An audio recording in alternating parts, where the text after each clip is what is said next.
bienvenue sur la chaîne Bien Relax. Nous sommes aujourd'hui en compagnie de Patricia Ferrante qui nous expliquera vers qui se tourner lorsqu'on est une personne endeuillée. A tout de suite. Il y a autant de deuil que d'endeuillés. Le processus dont je viens de parler, c'est un processus qui n'est pas linéaire du tout. C'est-à-dire que ça aussi, on passe d'un état à un autre, plus ou moins, de façon plus ou moins prononcée.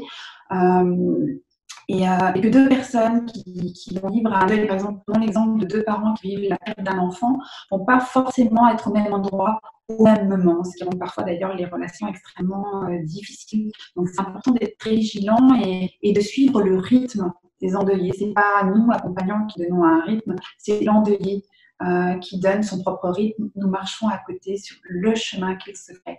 Et ça, c'est extrêmement important.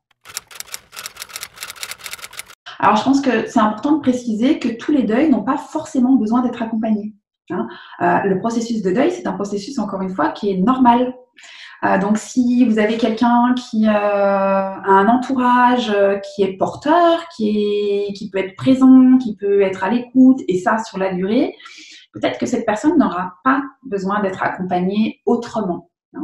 Après, je pense que pour tous les deuils pathologiques, les deuils extrêmement compliqués, ça peut être important de se tourner vers un psychologue, qui peut accompagner autrement, qui va pouvoir accompagner par la parole, qui va pouvoir aller voir un petit peu quels ont été les blocages, les empêchements à ce processus normal de deuil. Et puis, on peut se tourner aussi vers nous, sophrologues, bien évidemment, où là, on va pouvoir accompagner tout en douceur ce processus de deuil. Autrement. Là, vous avez les explications déjà un petit peu par avant, ou on va les donner par après d'ailleurs, je pense plutôt, de comment la sophrologie peut accompagner. Pourquoi est-ce important de former des sophrologues à l'accompagnement du deuil? Parce que on va tous être confrontés à la mort d'un être proche à un moment ou à un autre, que ce soit dans nos vies personnelles ou dans nos vies professionnelles. Dans nos vies professionnelles, quand on a quelqu'un qui entre dans notre cabinet, il peut arriver avec une demande principale. Et lorsqu'on creuse un peu au moment de l'anamnèse, ou même parfois bien après d'ailleurs, on se rend compte qu'il y a un deuil qui n'a pas été fait et que le lien n'est pas forcément fait entre la demande d'aujourd'hui et ce deuil-là. Lorsqu'il y a deuil, il y a confrontation à notre propre finitude. Alors, soit à un moment ou à un autre, on va aller travailler tout ça en même temps que ce processus de deuil qui se met en place, soit on ne va pas trop le faire.